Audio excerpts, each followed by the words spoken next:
ہو گئے. ایسے تو پتھر بھی سخت نہیں. عطا اللہ شاہ بخاری کہا کرتے تھے، اے ہندوستان والو، تمہیں اتنا قرآن سنایا کہ میں سر کو سناتا تو صبا بن جاتی، میں پتھروں کو سناتا تو موم ہو جاتے، میں دریاؤں کو سناتا تو طوفان تھم جاتے، اور میں موجوں کو سناتا تو ان کی طغیانی رک جاتی. پتہ نہیں تم کس مخلوق، کس چیز سے بنے ہو، کس خمیر سے بنے ہو. تمہارے سینوں میں دل نہیں ہے، پتھر ہیں، اور پتھر سے بھی زیادہ کوئی سخت ہے. اشد قسوة من الحجارہ، پتھر بھی اللہ کی حیبت سے لرزتا ہے اور کانپتا ہے. پر تم کون سے انسان ہو، کیسے سینوں میں دل لیے پھرتے ہو کہ 5 دفعہ اتنا بڑا بادشاہ تمہیں پکارے، حی علی الصلاۃ، حی علی الصلاۃ. ایک تھانے دار پکارے گلستان کالونی کا کہ تمہارا سمن ہے آ جاؤ، تو سر پہ پاؤں رکھ کے بھاگے. ڈی سی پکارے تو کام چھوڑ کے بھاگے. اور تمہارا زمین آسمان کا بادشاہ تمہیں دن میں 5 دفعہ پکارے اور کانوں پہ جوں نہ رہیں گے، اور 8ویں دن مسجد کو آ رہے ہوں. کیا 8ویں دن کھانا کھایا ہے؟ کیا آج ہی پانی پیا ہے؟ کیا آج ہی چائے پی ہے؟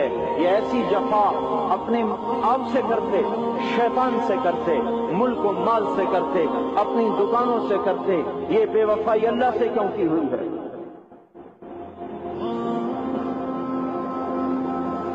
جس زمین پہ سجدہ نہ ادا ہو، اس سے بڑا بھی کوئی جرم ہے؟ زنا کرنے کو گناہ سمجھتے ہیں، نماز کا چھوڑ دینا زنا سے بڑا جرم ہے. رشوت کھانے کو گناہ سمجھتے ہیں، نماز کا چھوڑ دینا رشوت کھانے سے بڑا جرم ہے.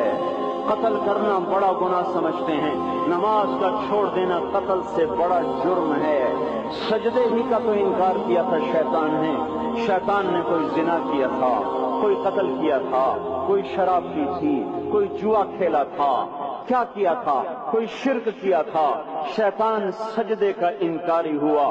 ایک سجدے کا انکار کر کے وہ ہمیشہ کے لیے مردود ہو گیا.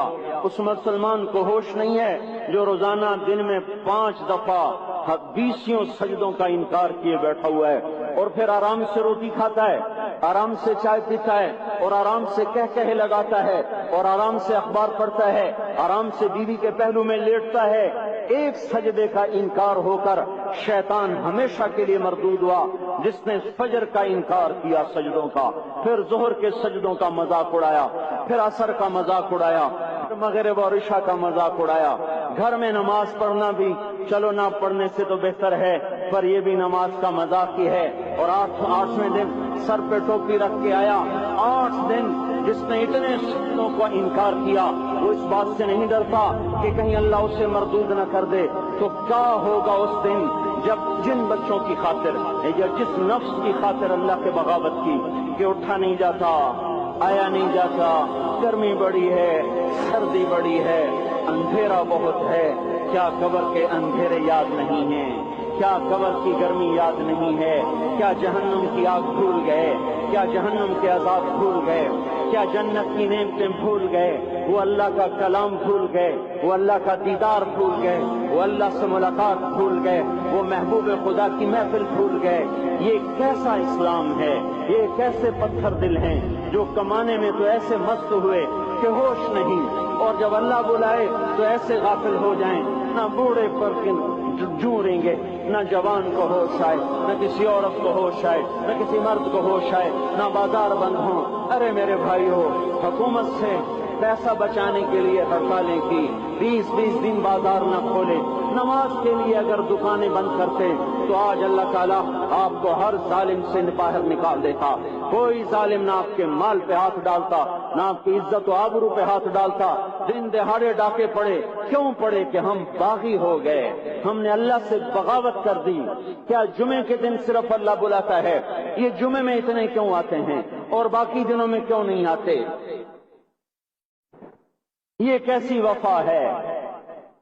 اور ایسا وفاؤں والا اللہ کہ زمین بولے اے اللہ اجازت دے میں گلستان کالونی کو نگل جاؤں، سمندر بولیں مولا اجازت دے ہم چڑھ جائیں، فرشتے بولیں اے اللہ اجازت دے ہم انہیں ہلاک کر دیں، اور جس کے سجدے کا انکار ہوا پڑا جس کا آٹھوں بازاروں میں جس کی شریعت کا مذاق اڑایا جا رہا، وہ جس کوئی غیرت خود جوش میں آ رہی کہ یہ میرے بنے ہوئے گندے پانی کے بنے ہوئے نطفے سے بنے ہوئے میری غذا کھا کر، میرا رزق کھا کر، میری ہواؤں سے زندہ، میرے پانیوں سے زندہ، میری روٹی سے زندہ، میرے دیے ہوئے گوشت سے زندہ، میرے دیے ہوئے نظام سے زندہ، یہ میرے ہی منکر بن گئے۔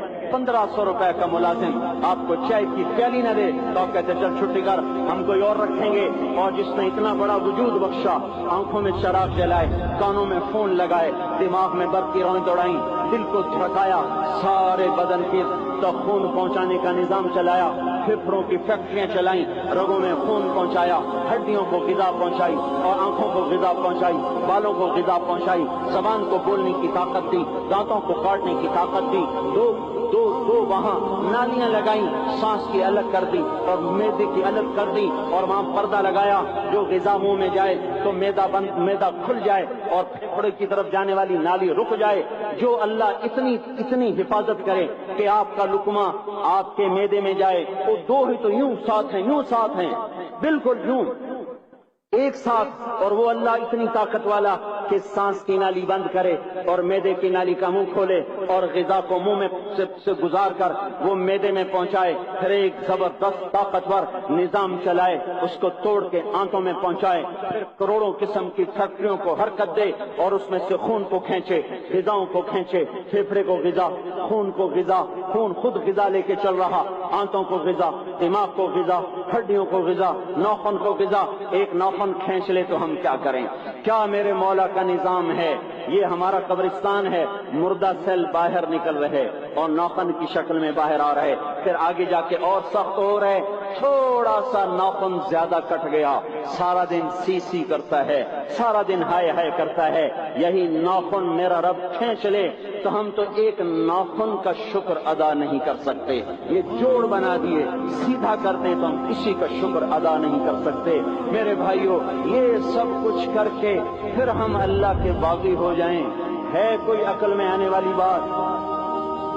ہے کوئی سوچ بچار کی بات کہ 1500 صرف دیے اور اس نے چائے کی پیالی نہ دی تو نکال دیا، اس نے گاہک کو ڈیل نہیں کیا تو نکال دیا، اور یہ وجود کہاں سے خرید کے لائے؟ یہ زمین کس نے بچھا کے دی؟ والارض وضعها للانام، اے میرے بندو میں نے ہی تو تمہیں بنا کے دی۔ ہے کوئی سوچ بچار کی بات کہ 1500 صرف دیے اور اس نے چائے کی پیالی نہ دی تو نکال دیا، اس نے گاہک کو ڈیل نہیں کیا تو نکال دیا، اور یہ وجود کہاں سے خرید کے لائے؟ یہ زمین کس نے بچھا کے دی؟ والارض وضعها للانام، اے میرے بندو میں نے ہی تو تمہیں بنا کے دی۔